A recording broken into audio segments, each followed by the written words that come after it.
Congratulations on the win. How do you feel?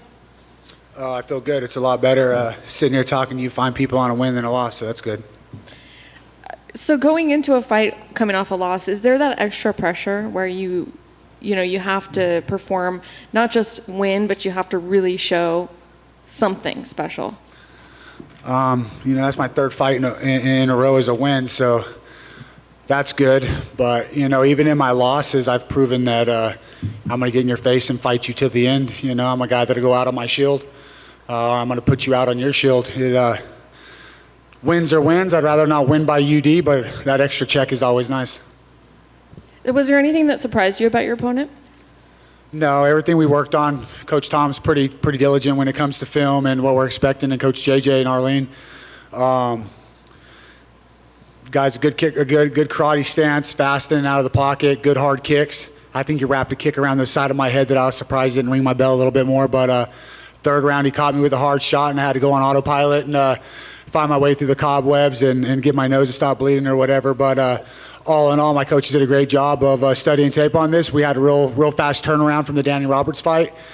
A little bit different, more of a boxer on that end with the Danny Roberts and more speed or whatever. But this guy's kicks and ability to bounce in and out was good. So, I'm good in the clinch. I'm strong there. I was talking to the reporter earlier. I might not be winning muscle building contests, but I'm strong enough to keep guys down and hold them off me. So skinny power or wiry or whatever you want to call it. I call it redneck strength, but it is what it is.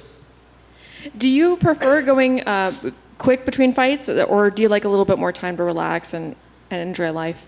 It just depends on how bad the car wreck was. Something like this, it's going to get back to the drawing board. And I got teammates who have fights coming up, so I have to get back and be a good partner to those guys, be a good teammate. We got Ty Miller going for Golden Gloves here soon. So, we got a lot of up-and-comers. If we watched anything on the show tonight, a lot of young guys coming up. This is my 50th pro fight, with boxing and Muay Thai and everything. So it's a great milestone in what I got going on in my career and where we're currently at, from sitting in a prison cell, back in 2009 and, to where I'm sitting at today. I couldn't be more proud of the way the road has turned, the windiness, the ups and downs. I'm proud to be sitting here. So what does a turnaround look like for you now? I know you just explained all the things you want to be doing, but what's that time frame like? I can't make that decision on my own. It's a team effort here, so I have to sit down, talk to my coaches, talk to my team, and go from there. We have other guys and gals getting ready for their own fights. So with the right time and the right discipline on everything, something will fall into place. Is there an opponent you have in mind? I know you're just saying now you want to talk to your coaches. I'm sure that's a decision you talk with them about as well. Damn, everybody we're watching tonight's good. I just want to get in good, fun fights. Even in my losses, like I said earlier, I've always been in fun fights, whether I went out on my shield or I lost split decisions that I should have won. They've all been fun, and, it's just on to the next person. Thank you. Thank you. Speaking of that, now that you mentioned, this is 3 in a row, you're building some momentum. I would see some fighters say, oh, I don't want to risk. I don't want to just jump back in there. Let me think about it. But for you, it seems like you want to stay active. You want to fight. I mean, does the thought of win streaks, is that coming in there into play, like when you try to scope out what the future is, or is it just a matter of just staying active, trying to get some wins, try to keep providing for the family, and try to keep challenging yourself? Yeah, this stuff pays the bills. I'm going to challenge myself by those damn weight cuts we have to do.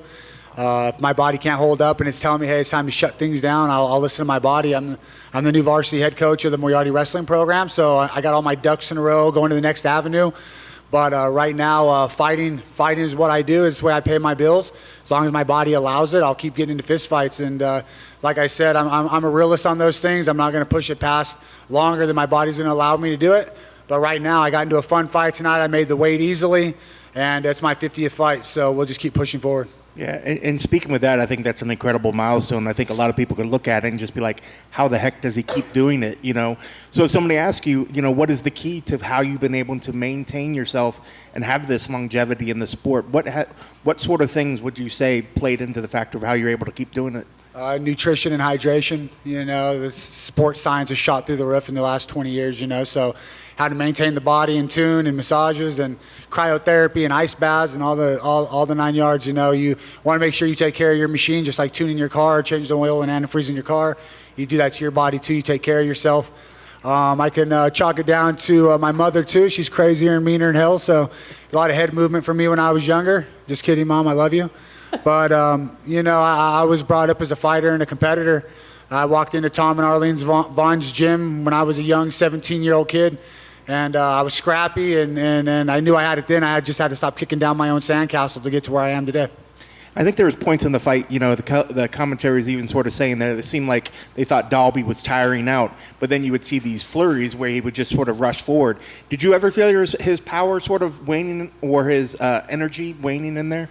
Yeah, he had that real good balance of a back and forth with his footwork, and I knew he could explode forward and backwards real nice, and it was just a matter of catching him in those little bursts or little explosions.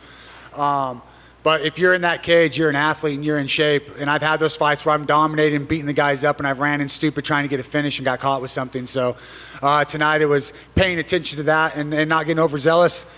I was trying to start getting into some brawls or whatever, going shot for shot, and I could hear my coach yelling, nope, back to the drawing board, back to the game plan. And, I'm proud of sitting here today, not just getting wins, but sitting here today being able to listen and be sitting here knowing I stuck to the game plan. Awesome. And last thing for me, I think looking at your schedule, it sounds like it's kind of crazy. And even now that you picked up being a varsity coach as well, sounds like a crazy schedule. How do you find the time to kind of be able to balance it all, helping your teammates, train for them, training for your own fights? And now you're a varsity coach, and then you also have a family as well. And how do you keep the balance for all that? And what's the biggest thing that your varsity maybe team tries to ask you? Maybe do they bug you about fighting all the time when you're in there?